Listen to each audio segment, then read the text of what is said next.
So there's been a lot of talk about fishing ballyhoo for our striped marlin in Southern California.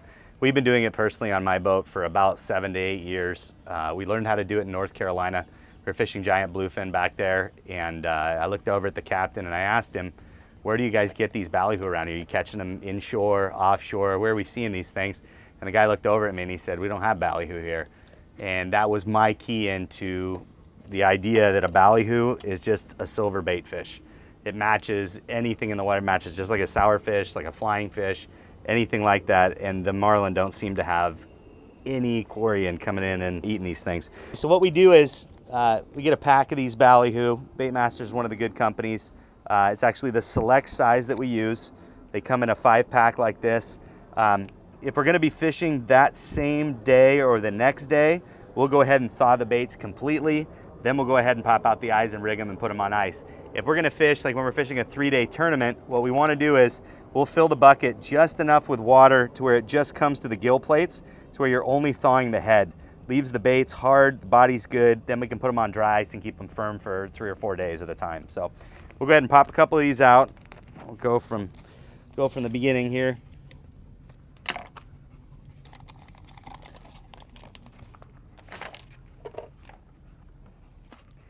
So the first step that we do, some of these bills are already broken off a little bit. First thing we do is kind of break the bill just after the upper lip there.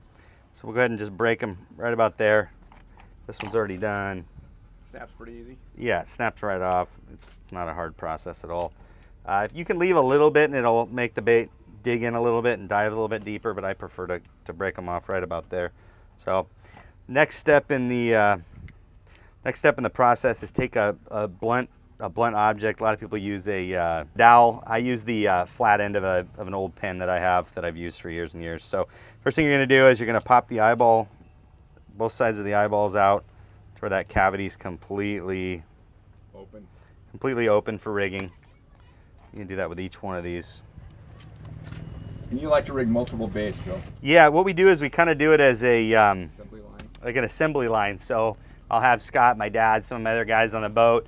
They'll be setting up these harnesses. I'll be popping the eyes out of them. You know, we have the whole process going at a time. We do 5 or 6 at a time.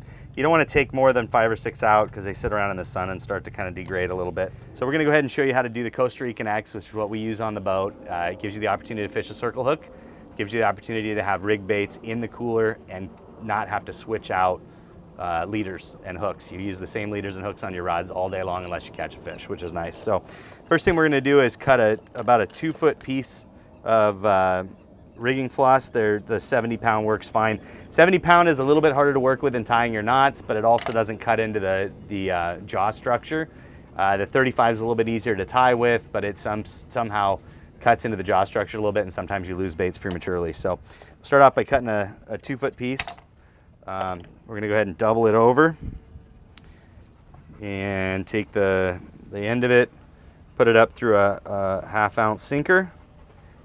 Turn making a harness here is what we call it. So what we'll do is we'll pick up a bait, go ahead and take that harness, put it over its head, slide it behind here, behind that gill plate, and drop your weight down under the chin.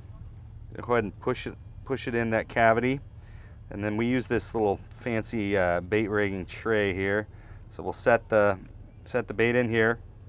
Go ahead and tie an overhand knot. You want to kind of push yourself back when you're doing it so it doesn't come off the end of the mouth. And then you're going to do 2 of those. That's going to be your center focal point. Also secures the mouth shut. So then you're going to take these, you're going to cross these over, which makes the Costa Rican X. So what you're going to do is go ahead and take this, put it through the eyeball across.